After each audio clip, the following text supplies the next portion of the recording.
மெல்லினம் தமிழ் வலைக்காட்சி நேயர்களுக்கு வணக்கம். இன்னைக்கு நம்ம விஜயோட பிம்பம், விஜய் எந்த அளவுக்கு அரசியலில் போயிட்டு இருக்காரு அப்படிங்கிற விஷயத்தை தான் நம்ம பேசலாம்னு இருக்கோம்.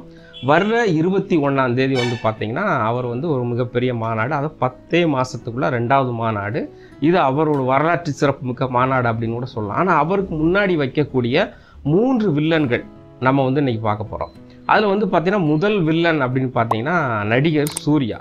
இந்த சூர்யாவை எதுக்காக வில்லனா முன்னிறுத்துறாங்க இந்த ஊடகங்கள் அப்படின்னா அது ஒரு பெரிய அரசியல் தான். அதில் எந்த மாற்று கருத்தும் நம்ம இருக்க முடியாது.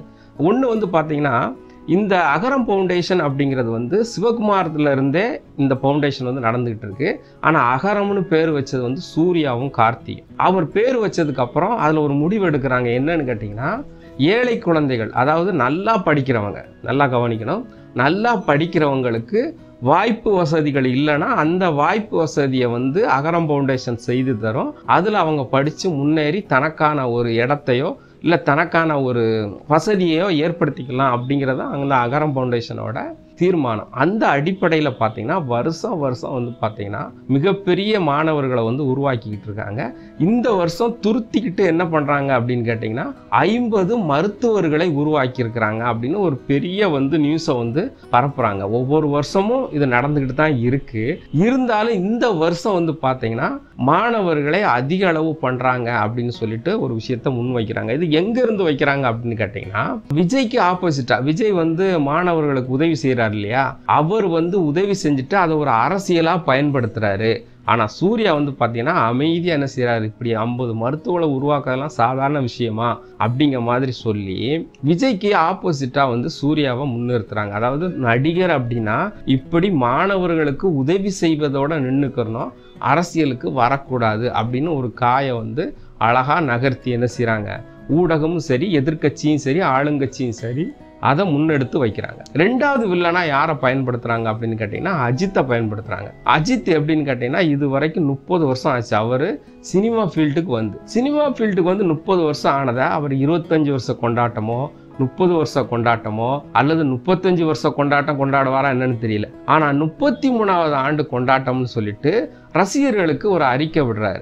எப்படி அறிக்கை விடுறதுன்னா, என்ன வாழ வைத்த உங்களுக்கு நன்றி அப்படின்னு சொல்லிட்டா கூட பரவாயில்ல. ஆனா அவர் என்ன சொல்றாரு, நான் என்னுடைய ரசிகர்களை எக்காரணத்தை கொண்டும் சுயநலத்துக்காக பயன்படுத்த மாட்டேன் அப்படின்னு ஒரு அறிக்கையை வைக்கிறாரு. அதாவது சுயநலம் அப்படின்னு என்னன்னு கேட்டா, விஜய் தன்னோட ரசிகர்களை சுயநலத்துக்காக அரசியலுக்கு பயன்படுத்துறாரு, அஜித் அதை பயன்படுத்தலை அப்படிங்கிறது தான். இந்த மாதிரியான ஒரு அறிக்கைக்கும் அஜித்துக்கும் சம்பந்தம் இருக்கா அப்படின்னு கேட்டா அது ஒரு பெரிய கொஸ்டின் தான். ஏன்னா அஜித் இந்த மாதிரி அறிக்கை விடுற ஆளே கிடையாது. ஏன்னா முதல் முறையா அறிக்கை விட்டதுக்கும் பெரிய அளவுல அவரே ரெஸ்பான்ஸ் பண்ணல. ஒரு தடவை என்ன அறிக்கை விட்டுருந்தாருன்னா, ரசிகர் மன்றத்தை கலைக்க போறேன், யாரும் பேனர் கட்டக்கூடாது, யாரும் பால் ஊத்தக்கூடாது அப்படின்னு சொல்லியிருந்தேன். ஆனா அதுக்கப்புறம் தொடர்ச்சியா இறப்பு வரைக்கும் நடந்துகிட்டு தான் இருக்கு. ஆனா அவர் அதை பத்தி ஒரு ஆக்ஷன் கூட எடுத்தது கிடையாது. ஆக்ஷன் எடுக்கிறவரா இருந்தா என்ன செய்யணும், நான் ரசிகர் மன்றத்தை கலைச்சிட்டேன், பேனர் எடுக்க உடனடியாக நடவடிக்கை எடுக்கணும்னு சொல்றதுதான் அந்த ரெஸ்பான்ஸ். ஆனால் அப்படி ஒரு ரெஸ்பான்ஸ் அஜித் கொடுக்காம திடீர்னு இப்போ சுயநலத்துக்காக பயன்படுத்த மாட்டான் அப்படின்னா இதில் ஒன்றுமே இல்லை. டிக்கெட் வாங்குறதே ஒரு சுயநலம் தான், நீங்கள் நடிக்கிறதே ஒரு சுயநலம் தான்.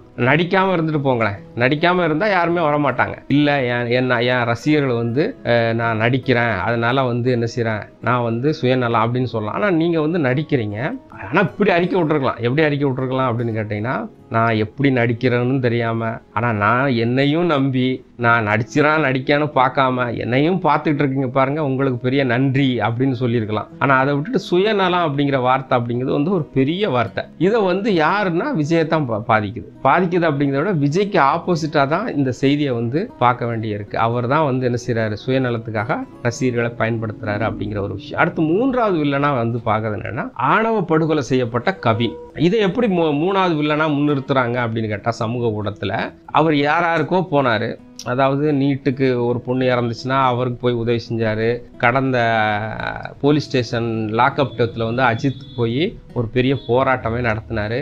ஆணவ படுகொலை செய்யப்பட்ட கவினுக்காக எதுக்காக குரல் கொடுக்கல அப்படிங்கிற ஒரு பிம்பம் ஓடிக்கிட்டு இருக்கு. அதனால இவர் ஒரு ஆதிக்க சாதி மனநிலையில அரசியலை நடத்துறாரா அப்படின்னு ஒரு கேள்விக்குறி எழுது. இந்த கேள்விக்குறிக்கு வந்து அவர் தான் பதில் சொல்லணும். அவரை பொறுத்தளவுக்கு என்னன்னு கேட்டீங்கன்னா, அவரு தெளிவா இருக்கிறாரு. திமுக அதிமுக 3வது கட்சி நம்ம தான். திமுகவும் ஆணவ படுகொலைக்கு எந்த குரலும் கொடுக்கல, அதிமுகவும் ஆணவ படுகொலைக்கு எந்த குரலும் கொடுக்கல, அதனால நம்மளும் கொடுக்க கூடாது அப்படிங்கிற மாதிரி இருக்கிறாரா என்னன்னு தெரியல. ஆனா இதுவும் அவருக்கு ஒரு 3வது வில்லனா இருக்கு. ஆக இந்த மாசத்துல இந்த 21ஆம் தேதி மாநாட்டுக்கு முன்னாடி இந்த 3 வில்லன்களுக்கு அவர் என்ன மாதிரி பதில் சொல்ல போறார் அப்படிங்கிறதான் நாம எதிர்பார்த்துட்டு இருக்கோம். அதுவரை உங்களிடமிருந்து விடைபெறுவது மெல்லினம் தமிழ். நன்றி.